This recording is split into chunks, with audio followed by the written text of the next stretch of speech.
Welcome back to Smoky Ribs. I'm Russ Jones. This video is to redeem myself from last week's fiasco. I did a video based on a video that I watched from James over at Aim 'em and Claim 'em Smokers. I've got a link in the description box for James. He does a lot of like competition style barbecue and such. I never have. I'm not a competition barbecue guy, never intend on being one, but this video really piqued my interest, so I thought I'd give it a shot. And in last week's video, I totally messed up. Did not do enough research. Watched his video like 3 times, but I still managed to screw it up. I had that video over there at Patreon right now. It's housed over there as one of my fails, along with some bloopers, and of course another video that is first one in a series. So if you care to watch the original video on this that I actually had uploaded for about an hour on YouTube last week, it's over there on our Patreon page. Speaking of Patreon, the series I'm referring to is called Copycat. The very first video is up, and it's Mahi Tacos. We took a little trip over here to TBT, the Blind Tiger, over in Biloxi, Mississippi, right on the coast, and we ordered from the menu, got some Mahi Tacos and some smoked tuna dip. From there I went shopping, went and found some fresh mahi fish, mahi fish, and got some fresh tuna from the Gulf of Mexico, and I recreated these dishes, and you just have to watch the video to see what the outcome was on that. We appreciate your support over there at Patreon. Please come check us out. And meantime, we're going to go ahead and get prepped up with this another one of these Compart Do-Rock pork butts, and see if we can't do a little bit better job of finding the money muscle and the horn and do this right this time. Let's get busy.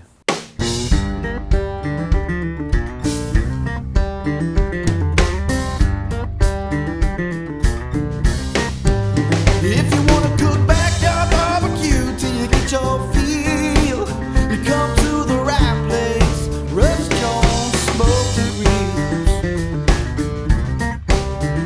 Smoky Ribs. Smoky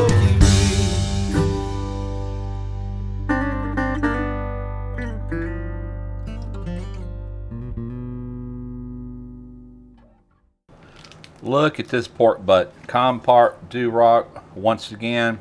Luckily I had 2 of these. I'm going to try my best to redeem myself on this video. Getting ready to remove this from the cryovac, and we're going to show you where the real money muscle is. Be right back. Alright, so I have been really studying the anatomy of this pork butt. You know, you got your primals, you got your subprimals, and I really didn't know that you could keep going down and start identifying muscle groups. You know, not in the barbecue world, but yes you can. And so what I have figured out is that you have a bone here, okay, but there's also another bone, and that's what kind of threw me off. Let me find it. Here it is right here. This bone, this is actually where the horn is. This is that layer of silver skin and all that James was showing on his video right here. This is what he trimmed off to expose the horn. This is the horn. So guess what? This is the money muscle. You can't really see the sections because it's got a good layer of fat right there, but this is in fact the money muscle. And last week I was calling this the money muscle, which is not. So with all that said, we're going to go ahead and start doing some trimming. I'm not going to trim very extreme on this side. Maybe on a fat cap side I will, because in fact this is the money muscle, and I want this to cook at the same rate as the rest of it. I don't want this getting too done before this is ready to pull, but I am going to remove and clean up some areas, and mainly it's going to be this fat right here.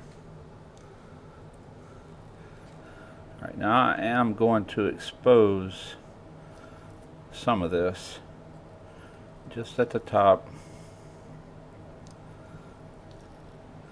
I'm going to cut this back.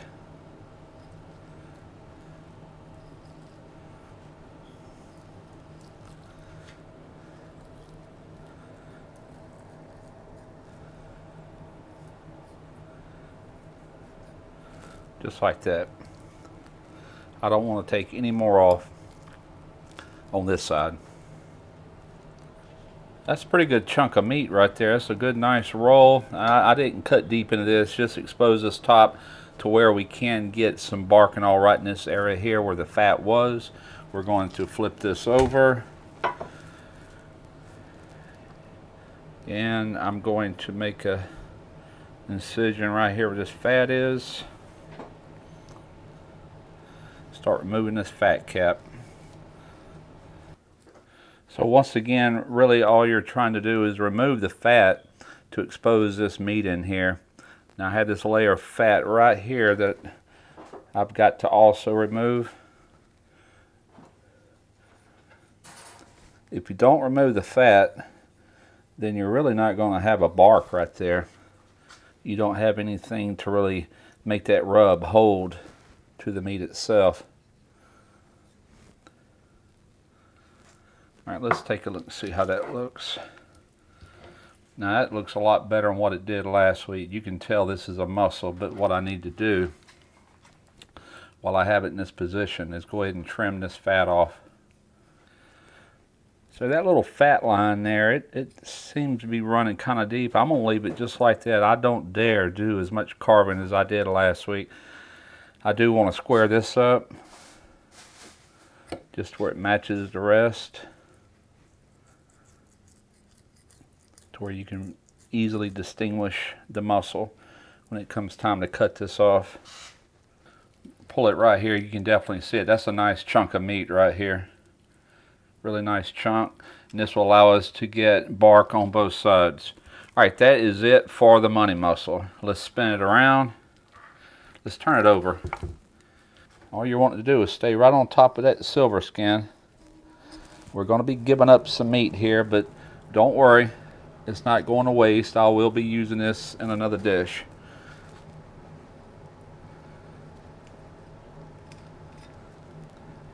This will expose the horn to where we got good bark, good rub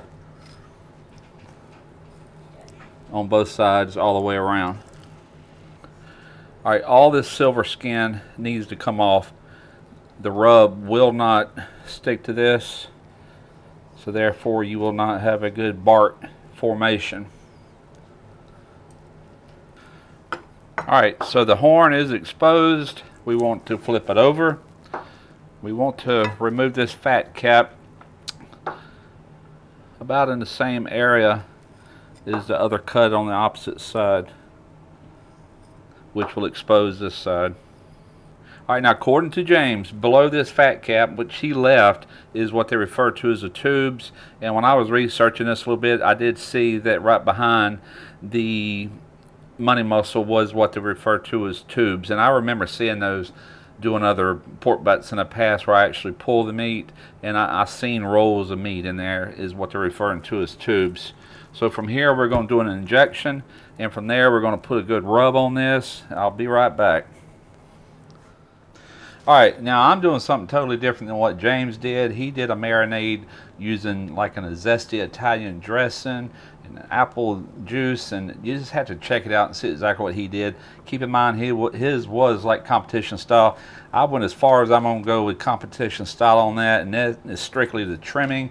So now I'm thinking about what I'm going to do with this meat. And here's what I'm going to be injecting it with. It's Amazing Cajun. Okay, this is an injection from Heaven Made Products. I've got 10 ounces of water. We're going to add in the seasoning.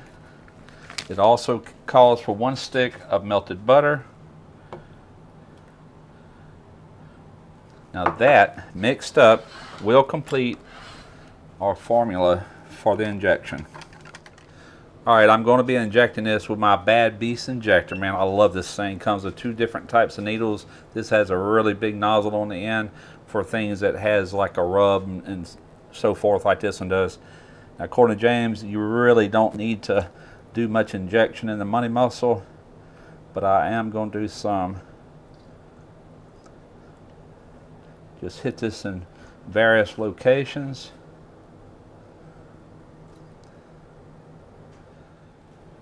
Anytime you're injecting meat, you want good coverage, so just work from one end to the other, making sure to get it pretty much in all areas. I personally today, I'm not using any mustard. I'm going straight on with the rub. I do this a lot lately, and to be honest with you, I don't have any problems with the rub sticking. This is the back side. You want to make sure you get plenty of rub right there on this money muscle and the top side of the horn. Oh, so you know, I'm using the Amazing Cajun rub by Heaven Made Products as well. I've used this before. Excellent stuff. I'm running about 275 over here on this side, about 300 in the center. It's the way I've got my tuning plates adjusted.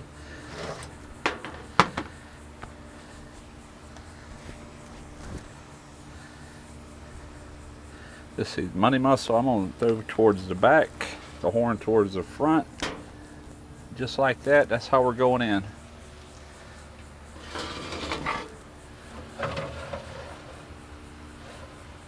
I've got some probes. I'm not worried about putting those in right this second.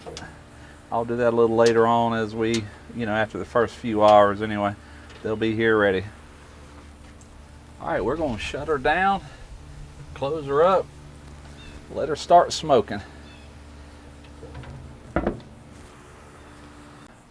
As you can tell, I'm using the Lone Star 24 by 36 inch offset again. Absolutely love this smoker. This is my preferred smoker above anything I own when it comes to doing meats. Now I just took and added another log. We're holding somewhere around between 250 and 275. Now, I mainly just want to show you what I'm doing nowadays. Some of you might remember at the beginning when I first got this, I was pre-lighting my wood. And the biggest reason for that was because the wood was not fully seasoned. There was some moisture coming out of it, and it was kind of slow to get started. So I got it really hot, had it on fire when it went in. That's been roughly 5-6 months ago. The wood is fully seasoned now, but the one problem I'm having this time of the year is it rains almost daily. Every day, every afternoon, we have summer thunderstorms. So you have to deal and contend with wet wood. So what I've been doing on the last few cooks is just laying some logs up here, and it will amaze you how warm these get and how it really evaporates all that moisture. Goes from here into here, boom, lights up, no problem. So this is my new preferred method on how to have the logs ready for the fire without any smoldering wood. It has been 2 hours exactly since I put this in here. Let's take a look real quick. So what we got. Move my thermometer out of the way.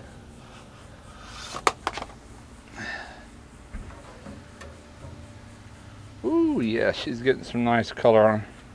Go ahead and put some probes in this while I got it down. Tell you what, let's go in at a bit of an angle. I don't have a lot of clearance between top rack and the top of this butt. I want one in the money muscle. Man, that meat's tender already, but I know it's nowhere close to being done.